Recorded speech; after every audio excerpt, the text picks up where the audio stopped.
Bonjour et bienvenue. Aujourd'hui, on va décortiquer un document assez fascinant qui nous esquisse un futur rempli de technologies qui relèvent presque du miracle. Et tout ça, on va le voir, repose sur un seul élément absolument crucial.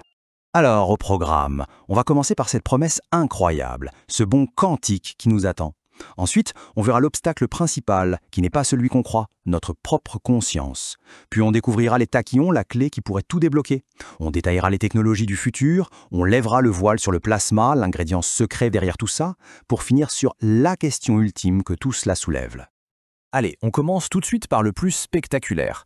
Plongeons-nous dans les affirmations assez folles que fait ce document sur l'avenir de la technologie humaine. Oui, vous avez bien entendu, le document décrit une technologie capable non seulement de régénérer complètement le corps, mais aussi d'inverser radicalement le vieillissement. C'est une promesse qui, il faut le dire, défie l'imagination.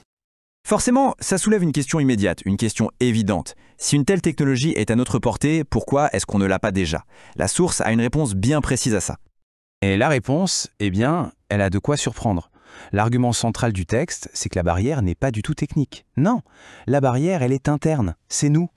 Le texte le dit noir sur blanc. Le véritable obstacle, ce ne sont pas les machines, c'est l'état actuel de la conscience humaine qui ne permettrait tout simplement pas de libérer des outils aussi puissants en toute sécurité. Et là, le document met vraiment le doigt sur le conflit fondamental. D'un côté, on a ce potentiel technologique immense pour créer, pour guérir.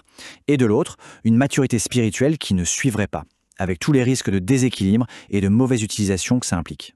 Alors, comment est-ce qu'on pourrait bien combler ce fossé?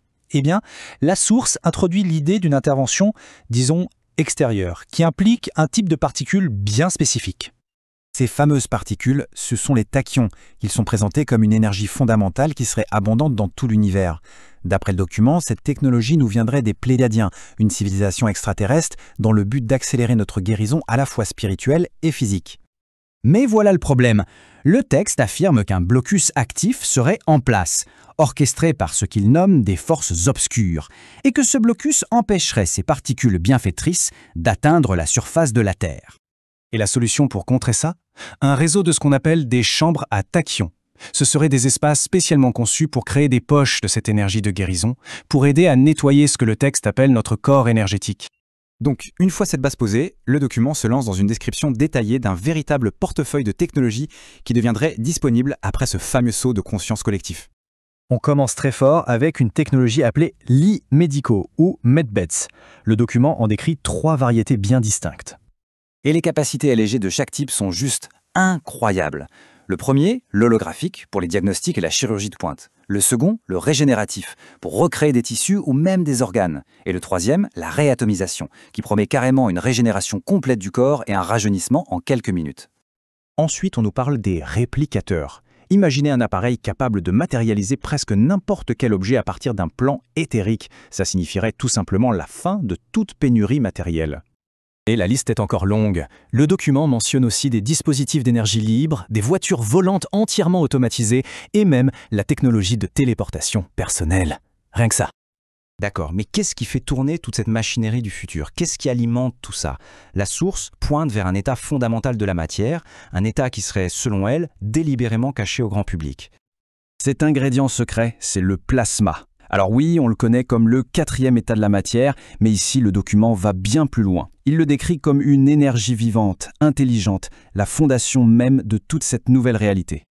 L'idée centrale, ici, c'est que le contrôle du plasma est la clé de tout. Il serait à la fois l'outil de la suppression actuelle de l'humanité, via ce que le texte nomme des armes scalaires, et surtout la clé de notre future libération. Donc après avoir détaillé cet avenir où la technologie pourrait subvenir à absolument tous nos besoins physiques, le document se termine en nous ramenant à l'essentiel, à une réflexion plus intérieure. Et cette question finale, eh bien elle boucle la boucle. Elle suggère que le jour où la survie ne sera plus un problème, l'attention de l'humanité pourra enfin se tourner entièrement vers la croissance spirituelle et la quête de sens. Une pensée pour la route.